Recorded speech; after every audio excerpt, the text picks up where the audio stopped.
Kami persilahkan kepada yang pertama, Farisha Ramadhani untuk menyampaikan materinya. Oke, baik. Selamat pagi, Bapak dan Ibu yang saya hormati, beserta dengan teman-teman sekalian. Perkenalkan, nama saya Farisha, NPM 611191114. Pada kesempatan hari ini, saya akan menjelaskan mengenai tugas akhir saya yang berjudul Simbolisasi Sakralitas pada Arsitektur Masjid Jawa dengan kasus studi Masjid Gede Kauman di Yogyakarta. Penjelasan akan saya mulai dari bagian pendahuluan. Penelitian ini dilatar belakangi oleh fenomena yang saya temui mengenai masyarakat Jawa, di mana dalam merefleksikan pandangannya, masyarakat Jawa itu cenderung menggunakan simbol-simbol sebagai media untuk berkomunikasi. Perwujudan dari simbol itu juga meliputi aspek-aspek fisik yang dapat kita tangkap secara indrawi, seperti misalnya konsep tata ruang, kemudian tata massa, dan juga elemen fisik lainnya. Kemudian pada Masjid Gede Kauman di Yogyakarta ini merupakan salah satu masjid di Jawa yang menerapkan simbol-simbol pada elemen arsitektural bangunan. Berdasarkan dari latar belakang tersebut, dibuatlah ke dalam bentuk pertanyaan penelitian. Pertama, aspek apa saja yang secara signifikan mempengaruhi simbolisasi sakralitas pada arsitektur Masjid Gede Kauman di Yogyakarta. Dan yang kedua, bagaimana bentuk simbolisasi sakralitas pada arsitektur Masjid Gede Kauman di Yogyakarta. Tujuan dari penelitian ini sendiri yaitu untuk mengidentifikasi dan memahami simbolisasi sakralitas serta aspek-aspek yang mempengaruhinya pada arsitektur Masjid Gede Kauman di Yogyakarta. Berikut adalah kerangka yang digunakan pada penelitian ini, di mana penelitian menggunakan pendekatan kualitatif dengan deskriptif analisis sebagai metode utamanya. Lanjut pada bagian kajian teori, terdapat beberapa kajian teori yang digunakan, mencakup arsitektur masjid, kemudian arsitektur masjid tradisional Jawa, arsitektur Jawa, lalu ada semiotika dari Roland Barthes yang digunakan untuk mengetahui makna dari masing-masing simbolisasi, dan tentunya ada teori mengenai sakralitas itu sendiri. Lalu masuk ke metode penelitian. Pada penelitian ini dibagi ke dalam 4 tahapan. Di tahap yang pertama adalah pengumpulan data, di mana dilakukan secara langsung terhadap objek studi untuk mendapatkan data primer, lalu dilanjutkan dengan melakukan studi literatur untuk mendapatkan data-data sekunder. Kemudian dari data-data yang telah didapatkan akan dibuat ke dalam bentuk 3 dimensi untuk mempermudah dalam proses analisa. Untuk tahapan yang ketiga, yaitu analisa data, nantinya objek studi akan diurai ke dalam dua lingkup, yaitu lingkup bentuk dan juga lingkup ruang. Dan kemudian masing-masingnya akan diidentifikasi sehingga akan diketahui bentuk dan makna yang terkandung pada masing-masing simbolisasi. Lalu di tahapan yang terakhir adalah penarikan kesimpulan dari hasil analisa yang telah didapatkan sebelumnya.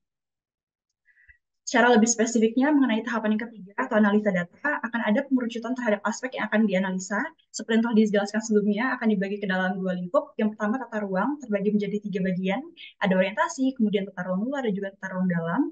Lalu untuk lingkup bentuk, akan dibagi menjadi elemen lingkup, bagian atap, bagian dinding, dan juga bagian lantai, serta ada ornamentasi. Kemudian berdasarkan dari elaborasi kajian teori didapatkan 3 aspek sakralitas serta masing-masing bentuk simbolisasi yang dapat dilihat pada tabel berikut. Lalu untuk masuk ke bagian hasil dan pembahasan, untuk yang pertama pada tata ruang dimulai dari orientasi. Jadi penempatan dari Masjid Gede Kauman ini masih sangat terpengaruh terhadap konsep kosmologi Jawa. Pada ruang bagian dalam, penempatan dari mihrab dapat dijadikan bentuk simbolisasi untuk menunjukkan arah kiblat. Pada penelitian ini ditemukan bahwa terdapat perbedaan yang cukup signifikan antara arah kiblat dengan arah orientasi bangunan. Hal ini dipengaruhi oleh masih kuatnya tadi konsep kosmologi dari Jawa.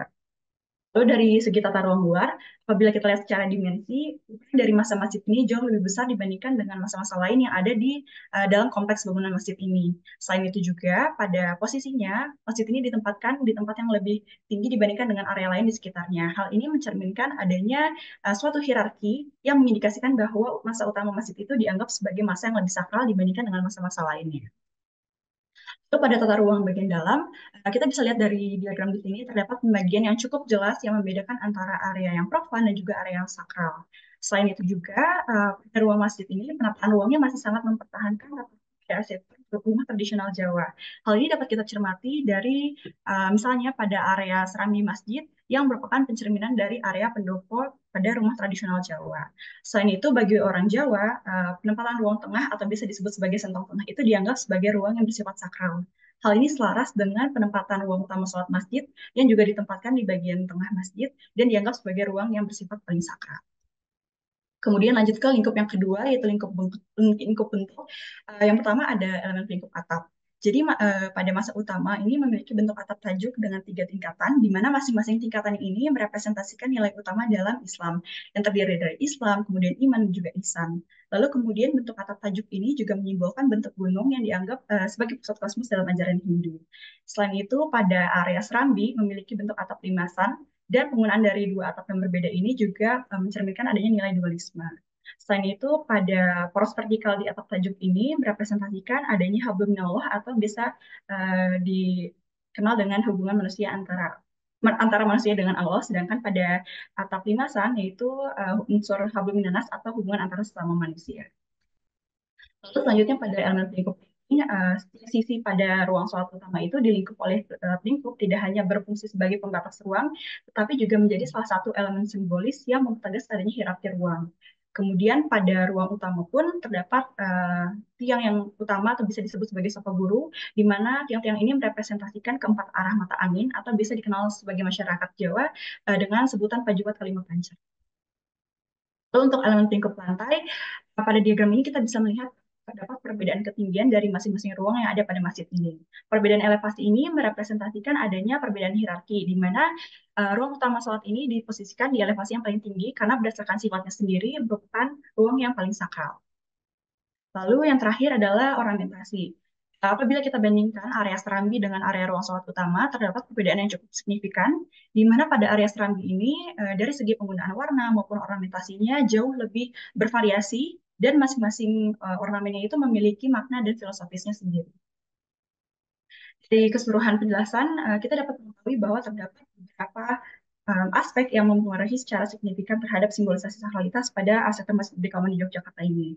Yang pertama, ada pengaruh dari kebudayaan Jawa, lalu kemudian ada pengaruh dari ajaran Hindu, dan tentunya dari agama Islam itu sendiri. Lalu yang terakhir untuk dari simbolisasi sakralitas ini dapat kita simpulkan ke dalam tabel berikut, di mana kita bisa melihat makna simbolisasi denotatif maupun konotatif dari kedua lingkup dan masing-masing aspek yang mempengaruhinya. Mungkin sekian penjelasan dari saya. Terima kasih atas waktu dan perhatiannya. Terima kasih atas presentasinya, Farisha Ramadhani. Selanjutnya, kita akan lanjut kepada peserta berikutnya, yaitu Saudara Jason Iswara. Dipersilahkan untuk memaparkan materinya. Baik, selamat pagi Bapak, Ibu, dan teman-teman yang hadir hari ini. Saya Jason Suara, saya akan menjelaskan tentang skripsi saya yang berjudul Arsitektur Masjid pada Era Perayaan Kerajaan Demak Pajang Mataram ditinjau dari sosok tektonika tata ruang dan ornamen. Masuk ke pendahuluan dimulai dengan latar belakang masuknya agama Islam. Itu pertama sudah ada bukti kemunculan agama Islam sebelum era Majapahit dengan ditemukannya makam Fatimah binti Maimun. Lalu di era Majapahit ditemukannya juga makam Sunan Gresik. Setelah itu berdirilah Kesultanan Demak dan di awal Kesultanan Demak muncul Masjid Agung Demak dan Merah Panjunan. Lalu juga bermunculan masjid tua lainnya seperti Masjid Al-Makmur Majasem, Gala, dan Masjid Tibo Wonokorso di era Demak Pedalaman. Di era Kesultanan Pajang muncul juga satu masjid laweyan yang masih bertahan hingga sekarang. Dan setelah era tersebut berdirilah Kesultanan Mataram yang tidak lama setelah itu muncul Masjid Agung Pajoran. Untuk perumusan masalahnya, titik berangkatnya adalah adanya perkembangan arsitektur Islam pesisiran ke Islam pedalaman. Lalu muncullah pertanyaan penelitian pertama yaitu bagaimana arsitektur masjid pada era perayaan kerajaan Demak Pajang Mataram berdasarkan sosok tektonika dan ornamen. Pertanyaan kedua ada faktor-faktor apa yang mempengaruhi perkembangan arsitektur masjid pada era perayaan kerajaan Demak Pajang Mataram. Untuk lingkup objek pembandingnya itu bagi dua, ada skala kecil Masjid Merah Panjunan dan skala besarnya Masjid Agung Demak. Untuk objek penelitiannya dibagi tiga, itu di era Demak Pedalaman ada Masjid Majasem, Masjid Wonokorso, dan Masjid Gala. Di era Pajang ada Masjid Laweyan, dan era Mataram ada Masjid Kajoran. Masuk ke hasil analisis. Analisis sosok yang pertama itu ada bagian kepala, yaitu adanya kesinambungan bentuk atap dua tajuk dari Masjid Pesisiran dengan Masjid Pedalaman era Demak Pajang Mataram. Lalu terlihat juga adanya penggunaan tiang Sokoguru juga masih digunakan pada Masjid Pesisiran era Demak hingga Masjid Pedalaman era Demak Pajang Mataram. Untuk bentuk sosok Sokoguru berbentuk lingkaran pada Masjid Pesisiran juga mempengaruhi bentuk Sokoguru pada era Demak dan Mataram. Untuk bentuk umpaknya sendiri, Masjid Pesisiran yang ada unsur lingkaran mempengaruhi arsitektur Masjid era Demak saja. Untuk sosok kaki pada bagian masjid tua ini terlihat masjid masih ditinggikan dari level tanah, namun ada satu masjid era Demak Pedalaman yang diberi lantai panggung yaitu Masjid Tiban Wonokerso. Untuk penyaluran beban pada masjid pesisiran dengan struktur bidang mempengaruhi struktur masjid pedalaman era Demak Panjang Mataram yang dilengkapi dengan struktur ender. Struktur bidang sendiri atap sendiri ini dilengkapi dengan penguat yang ditusukkan ke balok belandar. Balok belandar ini juga mengikat struktur soko guru dengan hubungan sistem catokan maupun purus. Untuk sistem sendi pada umpak juga diterapkan baik daerah pesisiran era Demak hingga pedalaman era Demak Panjang Mataram. Namun di era Demak ada juga penggunaan sistem roll pada Masjid Tiban Wonokerso. Untuk analisis tata ruang sendiri, susunan tata massa berbentuk linear dengan mengarah ke arah barat sudah mempengaruhi dari masjid pesisiran hingga pedalaman. Ada juga kesinambungan antara tata massa masjid pesisiran dan pedalaman yang menaruh bangunan utama di tengah kompleks masjid. Dari masjid pesisiran dan masjid pedalaman, keduanya memiliki tatanan ruang yang hampir sama, yaitu dari bangunan utama yang berbentuk persegi 4, serambi di bagian timur, pawastren di bagian selatan, adapun mihrab dan juga mimbar. Untuk kolam yang merupakan salah satu dari ciri Masjid Nusantara, Masjid tua di Nusantara, itu hanya terlihat pada Masjid Mataram yang masih terjaga hingga sekarang. Untuk analisis ornamen bagian kepala, itu ada ornamen religius yang sangat mempengaruhi Masjid Demak Panjang Mataram bagian pedalaman. Untuk ornamen flora, itu cukup mempengaruhi terutama pada era Demak Mataram pedalaman. Untuk ornamen Gojo Mayangkara atau ornamen segi 8 itu sangat mempengaruhi bagian era Demak Panjang Mataram pedalaman. Untuk ornamen bagian badan itu ada ornamen religius dan kepala pintu yang sangat mempengaruhi dari pesisiran hingga ke pedalaman. Untuk ornamen flora, untuk ornamen cruciform dan ornamen alam itu cukup mempengaruhi terutama era Demak dan Mataram pedalaman. Ornamen fauna bagian badan itu hanya ditemukan pada Demak dan Mataram bagian pedalaman saja. Untuk ornamen di bagian kaki itu hanya terlihat pada masjid pesisiran, yaitu ornamen flora, ornamen geometri yang mempengaruhi masjid di era Demak pedalaman saja. Masuk ke kesimpulan. Kesimpulan pertama itu dari sosok bentuk atap tajuk 2 yang terpengaruh dari Hindu, atap Meru, walaupun biasanya atap bangunan era Hindu itu berjumlah ganjil. Kedua itu juga ada unsur lingkaran pada soko guru dan umpak yang kemungkinannya adanya pengaruh dari Hindu terlihat pada relief pada Candi Penataran dan Candi Kedaton. Untuk kesimpulan tektonika itu penyaluran beban pada struktur bidang atap dilengkapi dengan struktur pengikat belandar yang berfungsi sebagai penguat bidang atap yang menempel pada belandar. Adanya juga kemungkinan dari pengaruh dari teknologi kayu dari Cina terlihat dari proses pembuatan soko guru yang bisa berbentuk lingkaran sempurna. Untuk kesimpulan tata ruang, peletakan tata ruang masjid yang kemungkinan adanya pengaruh tata ruang rumah tradisional Jawa seperti serambi pada masjid yaitu serambi pada rumah tradisional Jawa dan pawastren pada masjid yaitu sentong kanan pada rumah tradisional Jawa. Untuk mimbar dan makam yang letaknya selalu berada di kanan dari bangunan utama masjid yang kemungkinan ada pengaruh dari ajaran agama Islam di mana ada penekanan bahwa sisi kanan lebih baik daripada sisi kiri. Untuk ornamen seringkali ditemukan kombinasi antara ornamen dengan ornamen ajaran agama Islam untuk memudahkan masuknya agama Islam ke suatu daerah, seperti ornamen kaligrafi yang muncul di masjid pesisiran maupun pedalaman dengan kombinasi ornamen lain. Ornamen contoh yang kedua ada ornamen Kalamakara Buddha yang muncul namun diatasi pada masjid pesisiran pedalaman dengan bentuk ornamen kepala pintu dan kombinasi sulur-sulur stilasi tumbuhan. Untuk faktor-faktor yang mempengaruhi perkembangan arsitektur masjid era perang kerajaan Demak Panjang Mataram itu ada faktor agama dan kebudayaan yaitu di mana pengaruh adaptasi terhadap budaya lokal. Kedua ada faktor politik di mana perpindahan kekuasaan kerajaan Islam di Jawa. Yang terakhir ada faktor ekonomi di mana ekonomi kerajaan bisa mempengaruhi kompleksitas sebuah arsitektur masjid.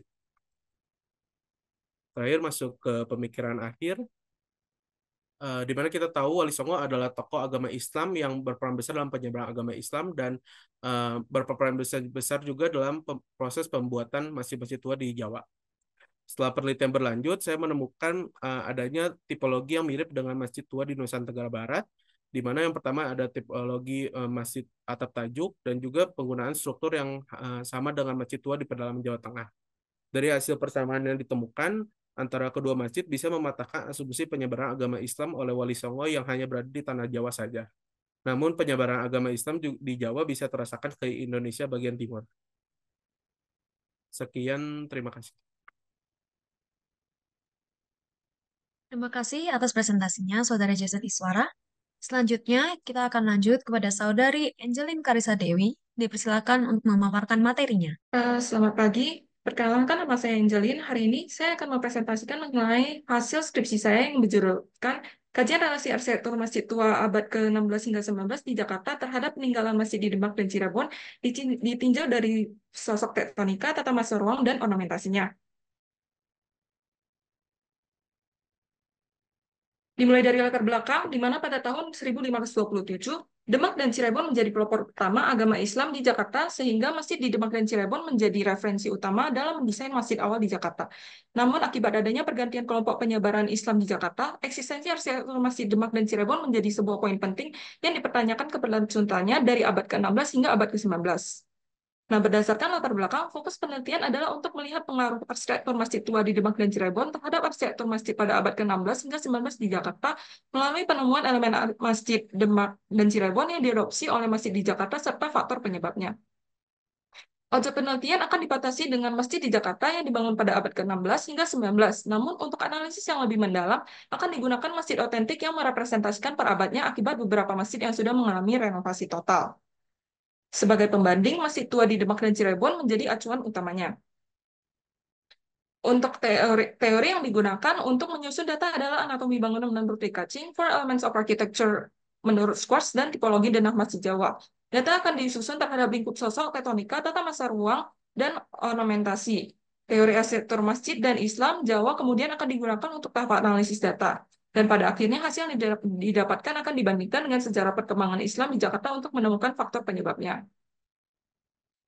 Secara umum, pengaruh masjid di Demak dan Cirebon terhadap sosok masjid di Jakarta dimulai dengan kuat pada abad 16 dan 17 dengan pengaplikasian atap perisai memusat bertumpang 2 dan 3. Pada abad ke-18, hal ini masih dipertahankan, namun kombinasi lain seperti adanya atap limasan bertumpang mulai diaplikasikan. Pada abad ke-19, pengaruh Demak dan Cirebon terletak pada pengaplikasian beberapa atap limasan bertumpang, sedangkan atap memusat sudah jarang diaplikasikan. Jika dibandingkan lebih spesifik, sosok masjid di Jakarta cenderung menyerupai masjid di Cirebon. Hal ini dapat dilihat dari Masjid Alam Cilincing yang menyerupai Masjid Kaliwulu dan Masjid Alam Marunda yang menyerupai Langgar Agung Keraton Kasepuhan. Sedangkan Masjid Angke, Masjid Hidayatullah, dan Masjid Al-Aibin hanya memiliki kesamaan pada sosok tetapnya yang bertumpang. Sosok masjid pada abad ke-18 hingga 19 cenderung sudah dipengaruhi oleh arsitekturullah seperti penggunaan jurai lengkung dari Cina pada Masjid Angke dan Masjid Hidayatullah. Arsitektur kolonial juga sangat terlihat pada penggunaan pintu dan jendela pada masjid pada abad ke-18 dan 19. Pada aspek tata masa ruang, masjid di Jakarta cenderung memiliki satu masa tunggal dengan orientasi menuju kiblat, sehingga analisis yang dilakukan adalah terhadap bentuk dana dan jumlah suku gurunya. Seperti halnya masjid di Demak dan Cirebon, masjid di Jakarta pada abad ke-16 dan 17 memiliki bentuk denah persegi dengan 4 suku guru.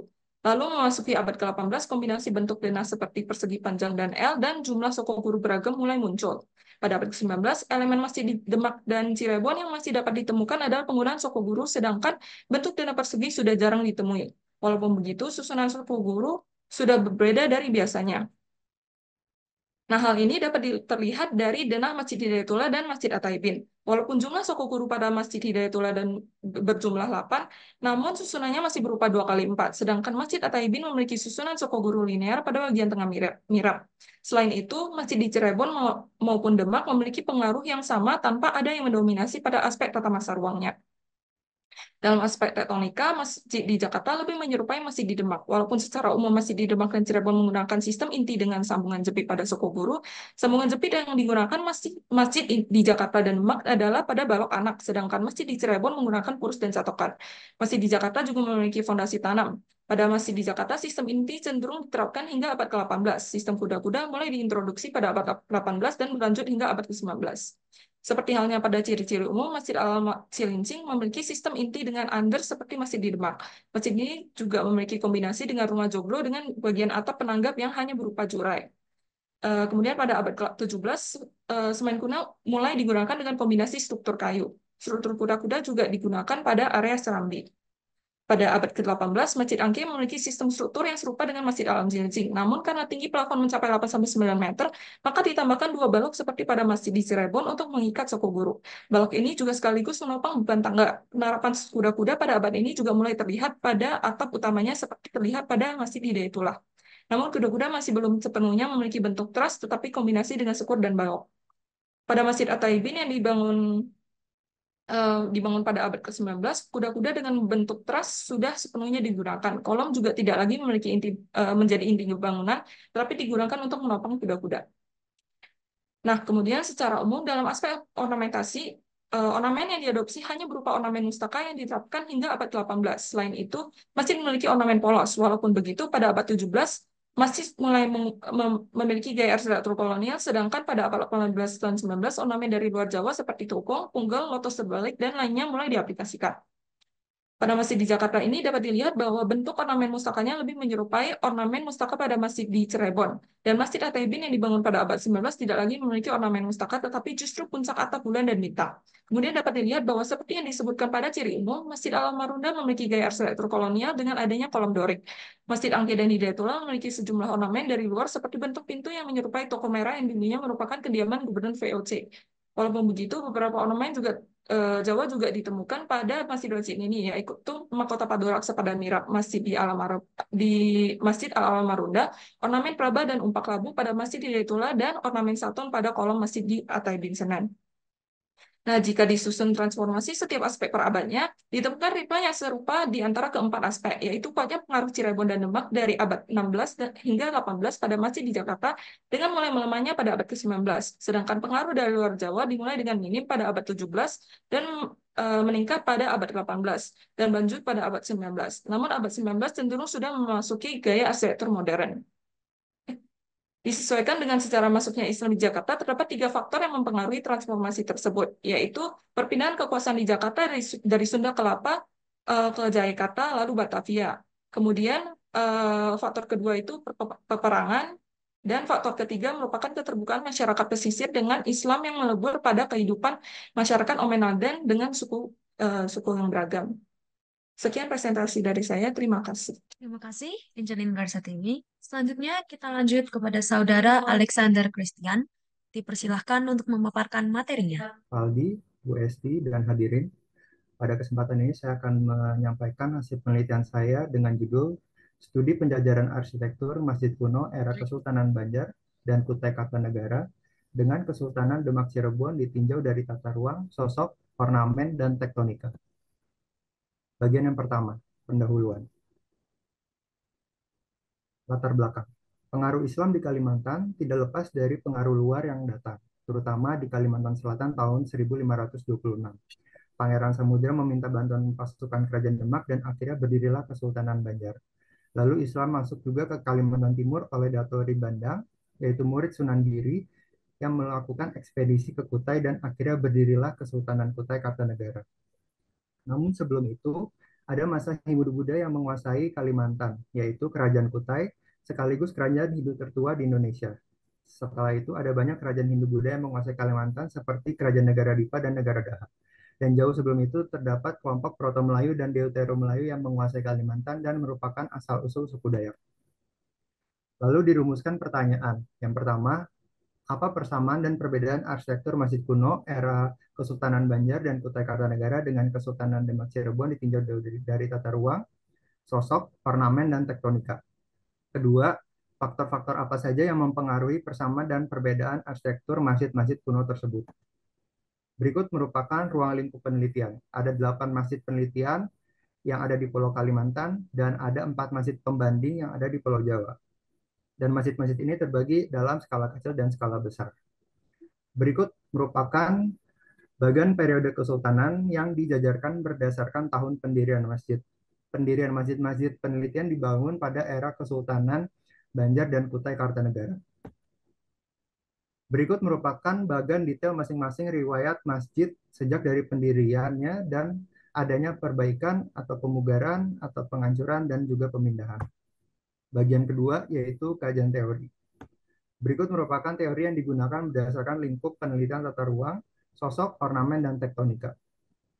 Selanjutnya adalah hasil penjajaran. Berikut ini adalah penjajaran tata ruang dengan acuan aksis dan juga denah masjid. Persamaan antara seluruh masjid memiliki aksis menuju barat laut menuju Ka'bah di Mekah. Seluruh masjid memiliki denah berbentuk bujur sangkar yang memiliki komponen ruang, ruang utama, mihrab, serambi, dan juga mimbar. Perbedaannya terletak di orientasi masjid. Yang masjid yang ada di Kalimantan memiliki orientasi terhadap sungai, sedangkan orientasi masjid di Jawa yaitu terhadap gunung laut. Masjid di Kalimantan juga tidak terdapat kolam, sedangkan masjid di Jawa juga terdapat kolam. Berikut merupakan ringkasan persamaan dan perbedaan tersebut. Selanjutnya adalah tinjauan sosok. Yang pertama ini adalah sosok kepala masjid yang berbentuk atap tajuk bertingkat. Selanjutnya adalah tinjauan sosok badan yang memiliki soko guru sebagai penyangga masjid. Selanjutnya adalah sosok kaki masjid dengan konstruksi panggung dan juga level lantai dinaikkan. Persamaan pada sosok masjid memiliki atap tajuk bertingkat atau bertumpang. Perbedaannya terletak pada atap tingkat paling atas yang cenderung bersudut runcing di Kalimantan dan bersudut tumpul di masjid di Jawa. Sosok ini menciptakan sinkretisme dalam estetika dan menunjukkan variasi dalam adaptasi lokal terhadap desain arsitektur, yaitu simbolisasi pohon hayat terhadap sosok masjid, yaitu batang garing. Selanjutnya adalah tinjauan ornamen pada puncak atap masjid yang memiliki mustaka. Berikut merupakan ornamen ujung jurai atap yang ada 4 dari 8 masjid penelitian di Kalimantan, sedangkan di Jawa tidak memiliki ujung jurai. Berikut ini merupakan ornamen mihrab mimbar yang ditemukan mahkota Peduraksa dan juga lidah tangga pada mimbarnya. Ornamen pada masjid sebagian besar merupakan fora dan sulur yang mencerminkan anikonisme dalam Islam. Perbedaannya terdapat hiasan pada ujung jurai atap pada masjid di Kalimantan dan tidak terdapat hiasan ujung jurai atap di masjid Jawa. Selanjutnya adalah tektonika pada Masjid Kiai Gede dan juga Sultan Suryansyah yang memiliki konstruksi panggung. Sebagai bahan selanjutnya adalah faktor-faktor politik. Faktor-faktor yang ada ini adalah faktor politik dan juga faktor sikap penerimaan duduk berupa eksternal dan internal yang mempengaruhi persamaan dan perbedaan tersebut. Selanjutnya adalah renungan atau afterthought. Masjid Siratal Mustaqim dan Jami Aji Amir Hasanuddin era Kesultanan Kutai Kartanegara memiliki pengaruh dari Cina yang kuat dengan adanya menara menyerupai pagoda pada Masjid Siratal Mustaqim dan juga bentuk kubah segi 8 pada Masjid Jami Aji Amir Hasanuddin. Lain halnya dengan masjid-masjid kuno era Kesultanan Banjar yang tidak banyak terpengaruh dari luar Nusantara dan mengindikasikan Kesultanan mendapatkan pengaruh banyak dari Jawa. Pengaruh Cirebon ke Kutai Kartanegara ditemukan juga keserupaan pada hewan mitologi lembu swana yang memiliki 4 kaki, bermahkota, berbelalai, bergading 2, dan bersayap. Dengan ornamen kereta kencana Cirebon Singa Barong, yaitu gajah dengan belalainya, bermahkota naga, dan juga bertubuh burak. Ornamen mahkota Paduraksa konsisten pada masjid-masjid di Kalimantan menjadi menarik karena terdapat keserupaan ornamen juga pada Candi Borobudur di Jawa Tengah dan juga Khajuraho Temple di India. Jika di Borobudur dan Khajuraho, Paduraksa berupa ular naga dan terbuat dari batu, sedangkan di Kalimantan berupa sulur-suluran merupakan material kayu. Sekian presentasi yang bisa saya sampaikan pada hari ini. Terima kasih. Terima kasih Alexander Christian. Para hadirin, seluruh penyaji pada sesi pertama telah menyampaikan materinya. Kami persilahkan kepada Profesor Totok untuk menyampaikan ulasannya. Komentar pada Farisa itu pada halaman depan dituliskan ada bangunan pabongan, ya itu yang dimaksud pabongan atau pagongan. Kemudian yang dipertanyakan kedua, power strength-nya itu terletak di sebelah utara atau di selatan. Ketiga, serambi depan masuk zona profan atau perluasan dari zona sakral. Kemudian yang keempat, ajaran Hindu tercermin pada atap tajuk dan denah, perpaduan harmonis antara budaya Jawa, ajaran Hindu, dan nilai Islam. Yang kedua, bentuk atap menunjukkan keseimbangan dan mencerminkan dualisme dalam kosmologi Jawa. Ini belum dijelaskan. Kemudian pada presenter kedua, Mas Jason Iswara, ada kalimat yang menurut saya mengganggu, yang perlu dicek itu adalah Joko Tingkir dari Pajang menaklukkan kerajaan Demak. Ini saya kira tidak benar. Kemudian yang kedua, Masjid Tembayat menjadi bukti fisik peran penting masjid dalam penyebaran Islam. Itu sudah pasti, ya. Pada Masjid Laweyan itu ternyata kalau dicek bangunannya 2 lantai yang diubah fungsinya oleh Ki Ageng Henis. Ini yang perlu dicek juga. Jadi pada masa Ki Ageng Henis logikanya Masjid Laweyan belum berlantai 2. Yang ketiga, arsitektur Jawa menggambarkan akulturasi budaya antara tradisi lokal dan Islam. Arsitektur Jawa sebagai arsitektur yang ada di Jawa Tengah telah ada di masa Candi. Borobudur dibangun dengan jenis bangunan yang diperlihatkan pada reliefnya. Yang ketiga, pada komentar pada Angelin,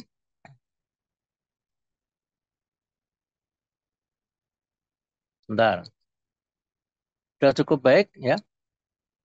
Pada Alexander Christian,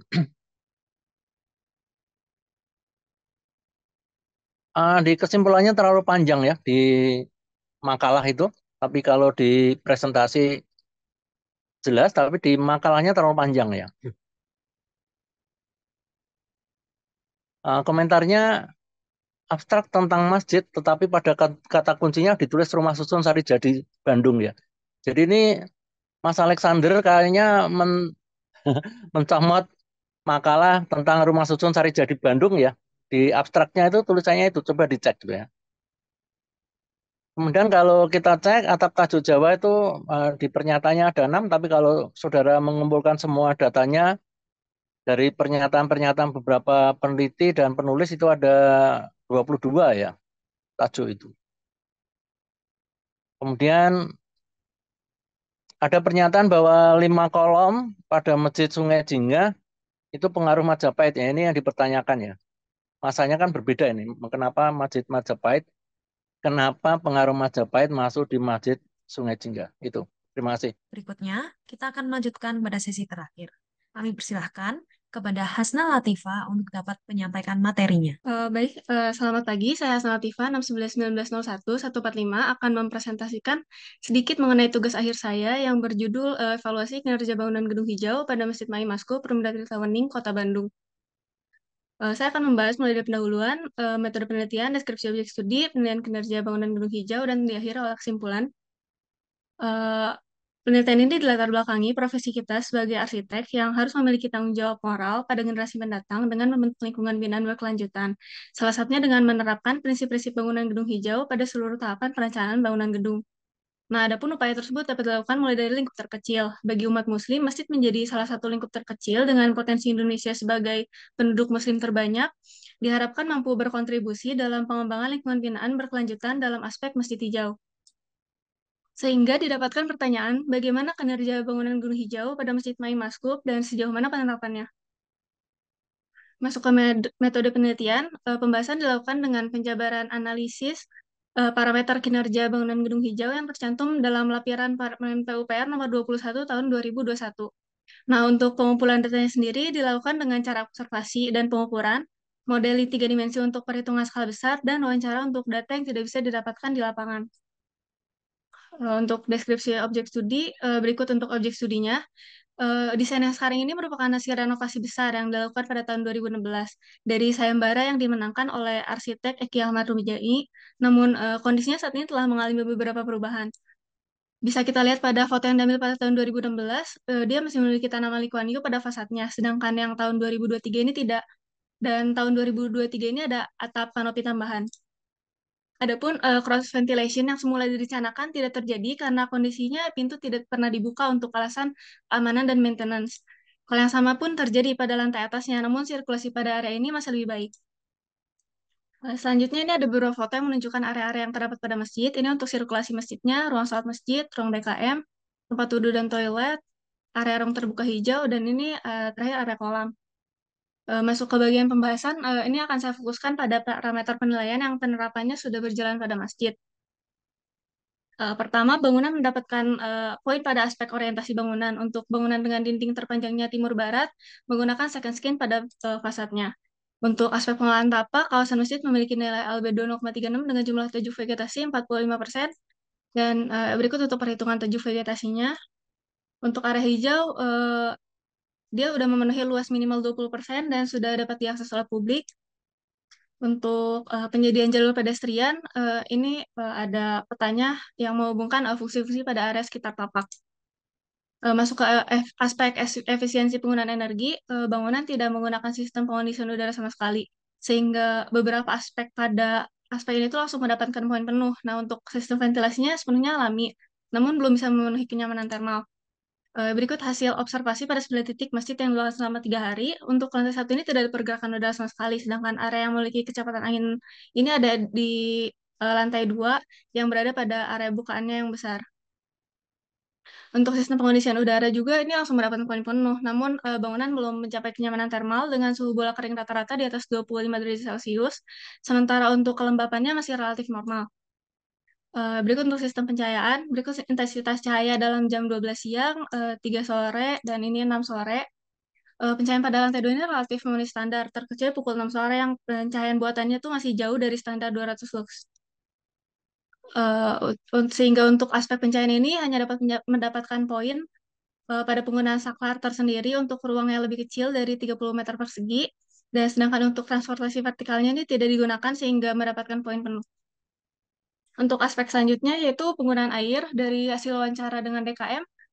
Sumber air yang digunakan ini untuk pengairan kolam berasal dari air baku, yaitu sungai yang belum diolah. Sedangkan untuk pemakaian keran wudhu dan toilet berasal dari PDAM. Dan untuk poin selanjutnya, untuk setiap keluaran air tanah sudah dilengkapi dengan meteran air. Berikut penggunaan saniter yang ada pada masjid dan mereka belum menggunakan peralatan saniter hemat air. Untuk aspek selanjutnya masuk ke kualitas udara dalam ruang. Sebenarnya untuk kualitas dalam ruang ini mereka sudah berkomitmen yang tertulis pada Perda Kota Bandung tentang KTR. Terlebih bangunan ini merupakan tempat ibadah yang berada pada area kantor pemerintahan daerah kota. Selanjutnya untuk pengendalian karbon monoksida dan dioksida, sistem ventilasi terbangun kurang lebih sudah memenuhi standar 10% berbanding dengan luas lantai.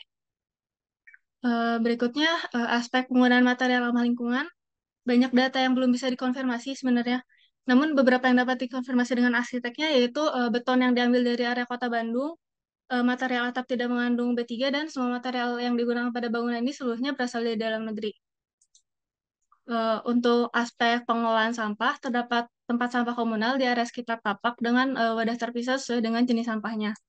Dan untuk aspek yang terakhir, sistem pengelolaan air limbah untuk bangunan kantor setidaknya memiliki sistem pengolahan yang dilengkapi fasilitas pra-pengolahan dengan dilengkapi pengolahan primer. Berikut rekapitulasi perolehan poinnya. Masjid Mai Maskup memperoleh 74 dari 165 poin, sehingga mencapai persentase 45%. Terakhir kesimpulan, dapat disimpulkan bahwa kinerja BGA pada Masjid Mai Maskup ini mendapatkan peringkat BGA Pratama dan sangat berpotensi untuk menjadi salah satu proyek pengembangan masjid hijau. Adapun upaya yang dapat dilakukan untuk meningkatkan kinerja diantaranya memanfaatkan kolam yang ada sebagai kolam retensi, pengelompokan lampu yang didasari gerak sumber matahari, penggunaan saniter hemat air pada kloset, dan penggunaan keran hemat air. Nah, jika direncanakan renovasi, disarankan menggunakan material ekolabel, kayu bersertifikat legal, pemanfaatan material berbasis limbah, serta penggunaan material yang berasal dari pabrik yang menggunakan sistem manajemen lingkungan ISO 14001. Sekian sedikit presentasi dari saya. Mohon maaf bila ada salah kata. Terima kasih. Terima kasih, Hasna Latifah. Selanjutnya kami persilakan kepada Darmista Wimbisana Rismawardani untuk dapat mempresentasikan materinya. Baik, selamat pagi semuanya. Terima kasih untuk kesempatannya. Saya Darmesta dan ini adalah penelitian saya yang berjudul Social Sustainability pada Masjid Al-Falah Puri Dago, Arca Manik, Bandung. Kita mulai dari pendahuluan dulu. Pertama, penelitian ini ditelatar belakangi oleh perhatian khusus terhadap isu lingkungan yang menggerakkan sustainable development. Dalam sektor sosial, social sustainability adalah proses menciptakan tempat yang berkelanjutan dan sukses meningkatkan kesejahteraan masyarakatnya. Tempat yang berhasil menghadirkan ini kemudian dapat meningkatkan kualitas komunitas warga sekitarnya. Muslim sebagai mayoritas dinilai bisa mewakili komunitas warga di sekitarnya, dan masjid sebagai tempat berkumpul Muslim bisa dijadikan sampel untuk melihat social sustainability di suatu wilayah dengan Muslim sebagai perwakilannya. Kemudian rumusan masalahnya, Masjid Al-Falah dapat dinilai bisa mewakili masjid yang ada di tengah pemukiman padat dan memungkinkan dinamika sosial dan pola aktivitas yang beragam sebagai pusat aktivitas Muslim. Untuk pernyataannya, Pertanyaannya seperti apa social sustainability yang terjadi pada Masjid Al-Falah Puri Dago. Kemudian ini ada beberapa teori yang saya gunakan sebagai dasar dalam penelitian ini. Yang pertama adalah masjid sebagai objek tempat observasi utamanya, diamati lewat ruang, unsur arsitektur, dan aktivitas di dalamnya. Kemudian ini ada social sustainability, bisa dinilai lewat kelima indikator ini dari interaksi sosial, keamanan bersama, identitas arsitektur, fleksibilitas, dan partisipasi sosial. Kemudian untuk metodenya, penelitian ini dilakukan dengan metode kualitatif, dengan observasi sebagai metode utamanya. Observasi dilakukan dengan behavior mapping yang kemudian dianalisa lewat kelima indikator yang tadi, dan kemudian observasi tadi dilengkapi dengan kuesioner dan wawancara yang diolah dengan skala Likert. Keduanya kemudian disintesa dan ditarik kesimpulan darinya. Untuk behavior mappingnya sendiri menggunakan grid 60 kali 120 mengikuti ukuran sajadah masjid dengan color coding di setiap gridnya untuk mewakili satu jamaah dalam satu kegiatan dalam satu waktu. Mapping ini kemudian dilakukan di ruang sholat pria, ruang sholat wanita, serambi, juga teras dan halaman, dan dilakukan pada sholat 5 waktu di hari kerja dan libur, sholat Jumat, dan tablik akbar. Kemudian di sisi kanannya ini ada skala Likert, skala yang digunakan 1-4 untuk sangat sangat tidak setuju hingga sangat setuju dengan interval rating scale-nya 1-100. Ya, kemudian ini objek studinya. Masjid Al-Falah ini baru selesai dibangun tahun 2016 dan menampilkan gaya modern dengan serba putih dan banyak roster juga kaca. Uh, ini ada beberapa ruang yang digunakan untuk observasinya. Sebelah kiri ini lantai dasar, sebelah kanan lantai 1. Di sebelah kiri kalau kita lihat ada di tengahnya ada ruang sholat utama, sebelah kanannya serambi, dan sebelah kirinya ruang sholat wanita, dan di atasnya ada teras dan juga halaman. Begitu juga di lantai atasnya ada ruang sholat yang digunakan sepenuhnya. Gambar-gambar ini dibuat ulang karena ada perbedaan antara ukuran lapangan dengan data yang diberikan oleh DKM. Ini ada beberapa ruang yang bisa kita amati lewat gambar potongan dan tampak. Kemudian ini hasil penelitiannya dari behavior mapping dulu. Sebelah yang kiri ini adalah behavior mapping di sholat 5 waktu di hari kerja, sebelah kanan sholat 5 waktu di hari libur. Dari keduanya tidak ada perbedaan yang terlalu signifikan, karena di sekitar masjid banyak rumah-rumah yang berfungsi sebagai kantor-kantor kecil atau kantor-kantor yang perumahan. Keadaan itu mengakibatkan masjid memiliki okupansi yang relatif stabil pada hari kerja dan hari libur.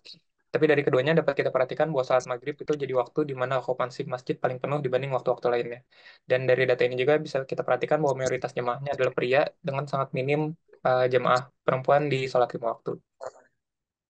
Kemudian untuk sholat Jumat pada tanggal 20 Oktober saat observasi pertama yang sebelah atas kiri, uh, ternyata pada saat itu terjadi sholat jenazah sehingga dapat dibandingkan dengan observasi selanjutnya yang di bawah itu relatif lebih cepat bubar dan kosong juga secara okupansi di tanggal 20 Oktober ini jauh lebih padat dibandingkan waktu sholat Jumat biasa seperti di bawahnya. Kemudian untuk tablik akbar sendiri tanggal 25 November masyarakat sangat antusias hingga hampir memenuhi masjid.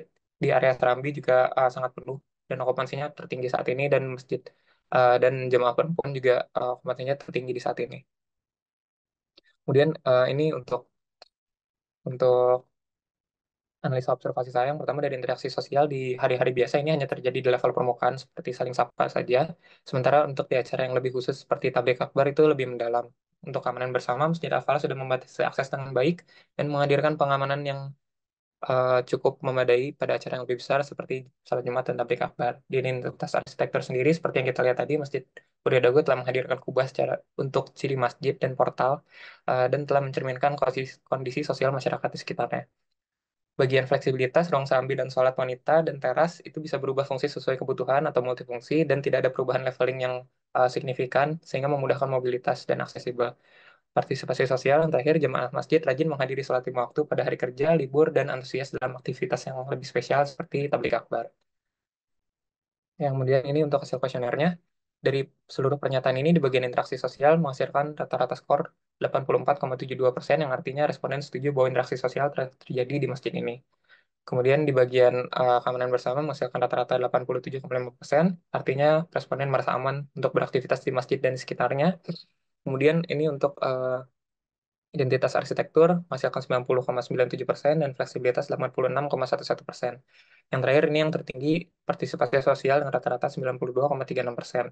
Uh, Akhirnya ini ada rangkumannya sedikit dan untuk disintesa jika kita bandingkan keduanya tadi apa yang saya perhatikan dan apa yang dirasakan oleh responden itu cukup sejalan sehingga hasil observasi bisa dikatakan sudah tepat dan divalidasi oleh kuesioner yang bentuknya sudah sejalan dengan observasi saya. Untuk kesimpulannya sendiri, bentuk social sustainability ini sangat tergantung pada aktivitas dan ruang di mana aktivitas itu dilaksanakan. Aktivitas dan ruang ini kemudian berkontribusi kepada kelima indikator yang tadi, tapi secara keseluruhan Masjid Al-Falah Puri Dago telah menjadi ruang yang berhasil menghadirkan social sustainability ditinjau dari kelima indikatornya. Untuk saran, DKM Masjid, saya sarankan untuk mengadakan lebih banyak acara yang lebih mendorong terjadinya social sustainability, seperti tablik akbar. Sementara untuk yang akan melakukan penelitian sejenis, disarankan untuk melaksanakan pengambilan data behavior mapping dan kuesioner dalam waktu yang bersamaan sehingga mendapatkan hasil yang lebih koheren. Pemilihan gender juga harus diperhatikan sehingga dapat mewakili kedua belah pihak yang menggunakan ruang-ruang masjid. Sekian yang bisa saya sampaikan. Mohon maaf bila ada salah. Wassalamualaikum warahmatullahi wabarakatuh. Terima kasih Saudara Darmista atas presentasinya. Selanjutnya, kami persilakan kepada Saudari Febiola untuk memaparkan materinya. Selamat pagi, Bapak dan Ibu dan kawan-kawan sekalian. Saya Febiola ingin memaparkan tentang skripsi akhir saya mengenai social sustainability pada ruang-ruang Masjid Nurul Jamil Dago Bandung. Mungkin dari pendahuluannya dulu, di mana masjid merupakan ekspresi kesadaran tauhid umat Islam yang menjadikan sarana ibadah kepada Allah yang berdimensi ukhrawi sekaligus juga menjadi sarana sosial manusia yang berdimensi duniawi. Dan selanjutnya ini keberlanjutan sosial menggabungkan desain lingkungan fisik dengan fokus pada bagaimana orang-orang yang tinggal dan menggunakan ruang dapat berhubungan dan bersosialisasi satu sama lain menjadi satu komunitas yang baik dan berkelanjutan. Sehingga topik yang saya bahas di sini mengenai keberlanjutan sosial yang terkadang jarang diteliti mengenai secara mendalam pada objek-objek arsitektur di Indonesia. Mungkin ini selanjutnya ada kerangka konseptual yang sudah saya buat di eh, mengenai alur bagaimana saya melakukan penelitian, di mana pertama melakukan eh, teori dan pengamatan empirik dan dilanjutkan oleh validasi kuesioner wawancara yang dihasilkan dari skala Likert dan menghasilkan kesimpulan. Selanjutnya ini ada alamat masjidnya yaitu di Jalan Bukit Dago Selatan. Lalu untuk umum, untuk tabel uraian kegiatan yang saya ambil ini diambil di hari libur dan hari libur dan hari kerja yang mengambil kegiatan ritualistik dan kegiatan non ritualistik yang ada di masjid tersebut. Mungkin selanjutnya ini ada behavior mapping yang membandingkan antara hari libur dan hari libur dan hari kerja di kegiatan di masjid tersebut. Kalau untuk sholat subuh semuanya berjalan seperti biasa dan setelah melakukan sholat ada kegiatan selanjutnya yaitu dakwah dari imam. Selanjutnya untuk sholat zuhur, sholat berjalan seperti biasa, tidak ada kegiatan lain.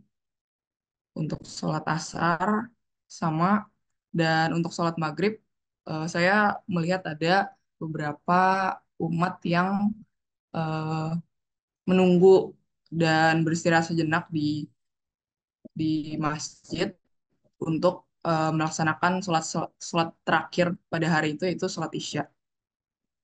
Lalu untuk sholat Jumat sendiri, ini merupakan sholat yang memiliki paling banyak umat.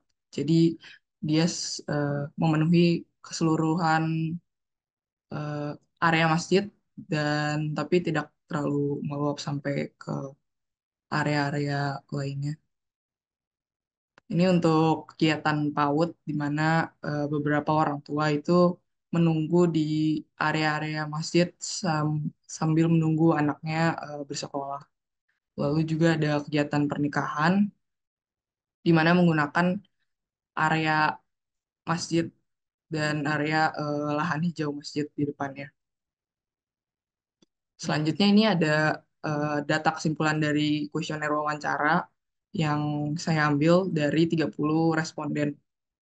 Dan yang merah sebagai indikator yang jumlah paling banyak. Lalu untuk selanjutnya ada 5 kriteria yang dibahas dan semuanya dengan hasil sangat setuju dan partisipasi sosial yang mendapatkan persenan paling tinggi, yaitu 92,49%. Selanjutnya, saya menggabungkan antara data behavior mapping dan data kuesioner wawancara yang menghasilkan data yang lebih rampung lagi. Yang pertama ini adanya interaksi sosial yang terjadi pada kegiatan yang ada di masjid, yaitu pada warna pada kalimat yang berwarna merah. Lalu untuk keamanan bersama dan untuk fleksibilitas ruang ini memperlihatkan bahwa adanya perubahan antara ruangan profan yang menjadi sakral ataupun sebaliknya. Lalu ini untuk hierarki aktivitas yang terjadi bahwa secara teori dan secara empirik pengamatan langsung ternyata ada beberapa area yang merubah fungsi dari masjid tersebut menjadi misalkan dari area transisi menjadi area profan. Lalu untuk partisipasi sosial, saya menggabungkan antara kegiatan yang ada di luar kegiatan sholat tersebut, yaitu ada kegiatan pernikahan, dakwah, kuliah umum, dan sekolah PAUD. Lalu ini untuk menjawab pertanyaan penelitian di mana untuk kriteria pertama itu interaksi sosial, secara kuesioner itu sangat setuju dan untuk secara pengamatan empirik juga saya melihat bahwa ada keakraban di antara eh, warga-warga di sana dan juga ditambah dengan aktivitas non-ritualistik yang menambah umat dalam berinteraksi dengan pengguna-pengguna lainnya. Lalu untuk keamanan bersama, tidak banyak kriminalitas yang terjadi dan juga karena didukung dengan banyaknya aktivitas yang terjadi di masjid, jadi masjid selalu ramai secara keseluruhan. Lalu untuk identitas arsitektural, dari data kuesionernya sangat setuju dan warga setuju bahwa arsitektur masjid terlihat berbeda dan menonjol dibandingkan lingkungannya. Lalu untuk fleksibilitas ruang juga sangat setuju untuk kuesioner wawancara dan untuk eh, secara empiriknya juga beberapa ruangan bisa menggantikan fungsi dari fungsi awalnya menjadi lebih fleksibel untuk mensaranakan apa, kegiatan di masjid tersebut. Untuk partisipasi sosial juga sangat setuju dan juga memang ada banyak aktivitas yang terjadi di masjid selain aktivitas ritualistik tersebut. Jadi kalau untuk sarannya sendiri sebenarnya di poin 5 poin itu hanya ada satu yang eh, menjadi eh, salah satu yang nggak dibahas untuk social sustainability karena dari identitas arsitektural itu tidak bisa dijawab secara komprehensif menggunakan kedua metode. Jadi sayangnya untuk identitas arsitektural hanya berlandaskan dari pengamatan visual. Terima kasih. Sekian. Terima kasih, Febiola. 4 presentasi telah dilakukan. Sekarang waktunya kepada pengulas untuk memberikan ulasan dari presentasi sebelumnya. Kami persilahkan kepada Profesor Toto untuk menyampaikan ulasannya. Ya, terima kasih. Untuk Mbak Hasna Latifah, itu di persentase terakhir itu ya, rata-rata, penghitungan rata-rata kan 272% dibagi 7 itu ketemunya 38,85 ya. Kenapa ditulisnya 45%? Tolong dicek lagi itu. Kemudian pada Mas Darmesta Resma Wardani, komentarnya ada pernyataan saudara yang menuliskan begini. Ada beberapa elemen yang hampir selalu ada dan disebut sebagai unsur universal pada arsitektur masjid. Di antaranya, kubah membentuk hierarki masjid terhadap lingkungan sekitar. Nah, ini kubah membentuk hierarki masjid terhadap lingkungan sekitar ini perlu dijelaskan ya. Yang kedua, apa yang dimaksud dengan portal yang merupakan akses bukaan masjid. Saudara contohkan terdapat portal pada Andalusia dan Persia. Ini dimaksud portal itu apa? Yang ketiga, pada bagian kesimpulan itu masih seperti bagian analisis karena masih ada tabelnya, ada rangkuman hasil kuesioner, ada jawaban kuesioner gitu. Mestinya di kesimpulan kan sudah mengerucut ke menjawab pertanyaan penelitian. Kemudian pada Fabiola, komentarnya saudara menyebutkan mengenai behavior mapping, tetapi tidak dijelaskan di kajian teori sebelum kerangka konseptual atau teoretik. Seharusnya ditampilkan penjelasan tentang behavior mapping daripada menyajikan rinci tentang tahapan kegiatan penelitian. Jadi saya kira, menurut saya behavior mapping-nya itu yang dijelaskan, bukan tahapan kegiatan penelitian yang dijelaskan sampai rinci. Terima kasih.